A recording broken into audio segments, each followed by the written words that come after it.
En este día es muy grato y honor dirigirme ante ustedes.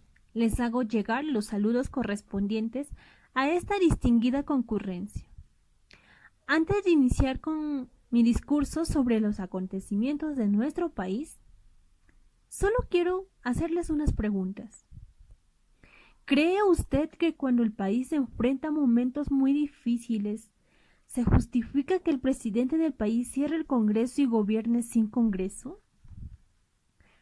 ¿Por qué seguimos viendo a la sociedad igual o peor que antes? ¿Será culpa nuestra lo que nos tocó vivir o es por la política que tiene nuestro país?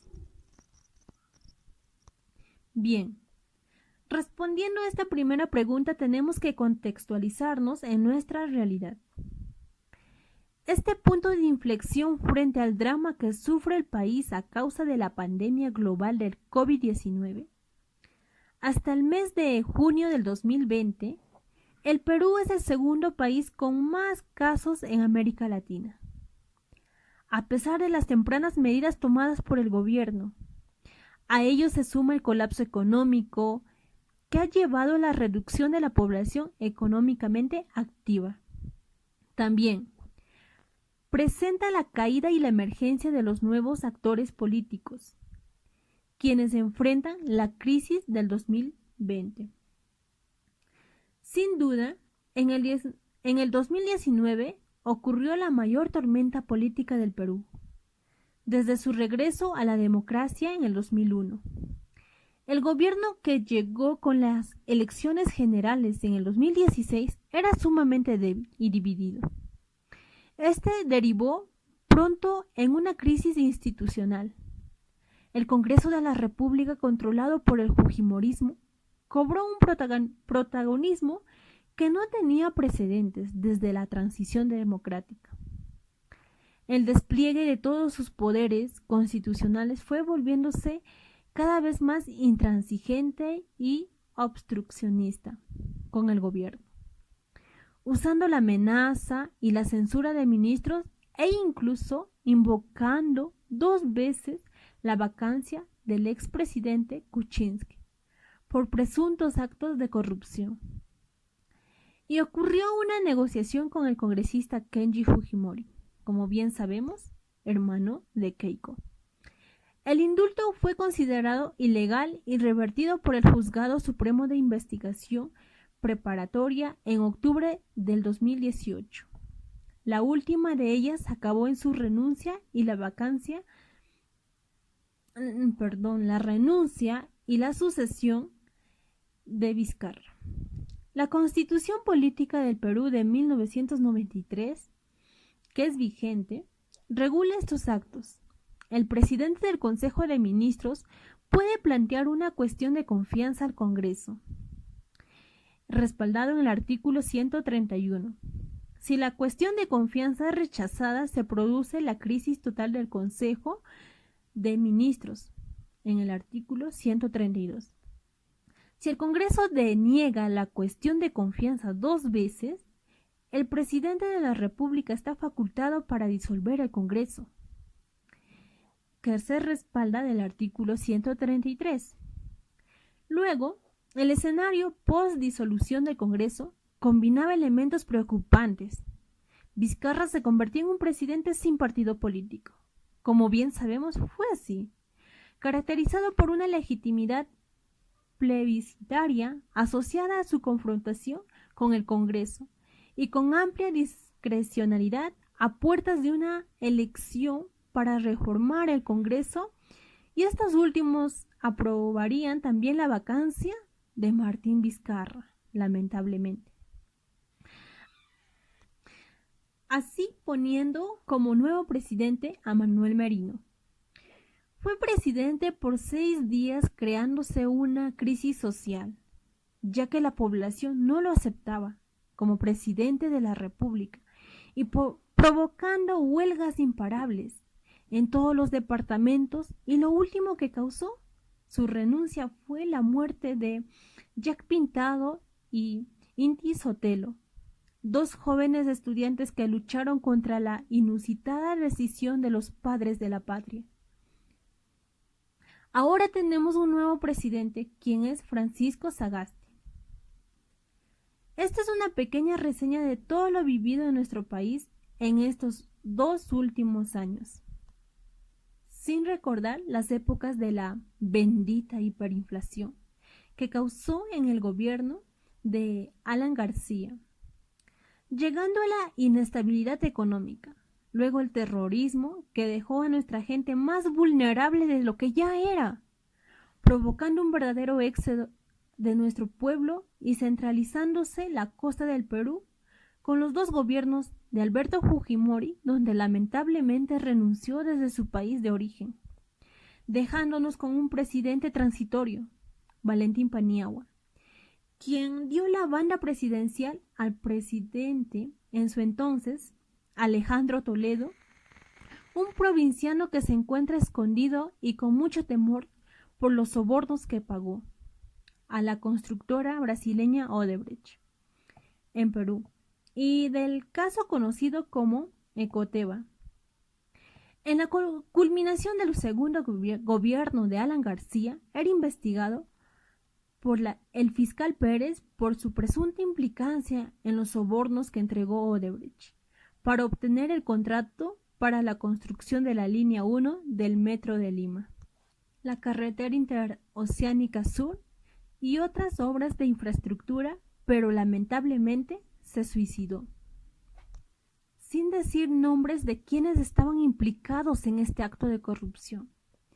Y ya para qué mencionar a nuestro ex gobernante Ollanta, que también terminó involucrado en actos turbios. Después de ver nuestra realidad de manera efímera, vamos a nuestra segunda pregunta. ¿Por qué seguimos viendo a la sociedad igual o peor que antes? Primero, es necesario pensar en los nuestros, en nuestra población, más no en la corrupción y el dinero sucio que embarca nuestra política. ¿Dónde está la ética? ¿Dónde quedó la dignidad? ¿Dónde quedó la gente con valores sólidos? Trabajemos, señores, para construir una vida, para construir mentes brillantes. Eduquemos a nuestra gente menos contaminada de todo esto. Ayudemos a los futuros del país, quienes serán nuestros rostros del mañana. La solidaridad social y política que necesitamos para construir una sociedad menos fea y menos agresiva del que ya les he mencionado anteriormente, en lo cual podemos ser más nosotros mismos, tiene una práctica de real importancia en la formación democrática. La política es quien busca el bien común y las políticas sociales. La política social es quien se encarga de los problemas sociales, más no de corrupción. Uno de ellos es la población de pobreza y extrema pobreza. Son aquellos quienes son golpeados por la falta de una mejor educación, ser atendidos o tener esas facilidades con los centros de salud y la economía. Hablar de ello es hablar de desempleo, aunque lo hay, la mano de obra es barata. Son para el día a día, pero por el hecho que muchas familias pasan por todo eso, no quiere decir que se tienen que dejar llevar y no sobresalir, no, porque eso no es la mejor opción, porque como niños, jóvenes, adultos y ancianos, todos unidos podemos salir de esta. ¿Será difícil? Lo será, pero no imposible.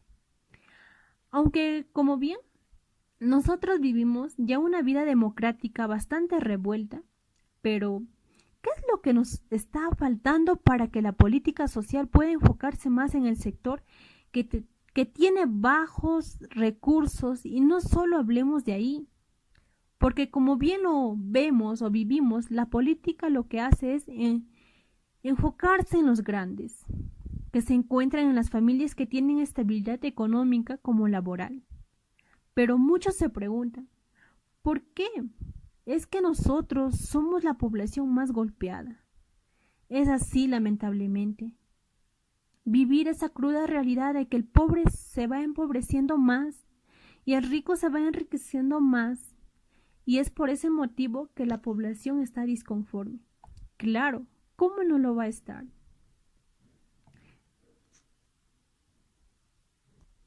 Pero ¿saben algo?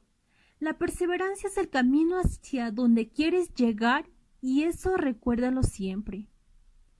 Si tú por más que te encuentres en esas circunstancias de la vida que por veces no tenemos ni un pan para llevarnos a la boca, pero si nosotros vamos esforzándonos poco a poco, todo irá bien. Por eso, lo último que se pierde es la esperanza, y no lo pierdan. Las mejores soluciones que se pueden dar, y por ciertos lugares se van dando, es la política social lo que está realizando o debe serlo donde aún lo necesitan. Es crear escuelas para tener niños como jóvenes con mentes brillantes y puedan ir formándose para que puedan construir su propio camino y encontrar un futuro mejor de lo que se encuentra. Por otro lado, es importante la salud del poblador. Es por ello que se deben crear centros de salud con personal que garanticen su buen cuidado. Hablemos de la economía. Que al mencionar muchos decimos, ahora, ¿qué hacemos? Si mañana no encontramos un trabajo, ¿qué será de nosotros? Y esa preocupación ya debe terminar. Pero, ¿cómo? Se preguntará. Se puede realizar programas de apoyo, el cual es una buena opción para el poblador, que puede ir emprendiendo de a poco hasta obtener un propio negocio donde puede encontrar una estabilidad económica y laboral. Así también puede apoyar a los demás dándolos trabajo. Para despedirme, les quiero mencionar lo siguiente.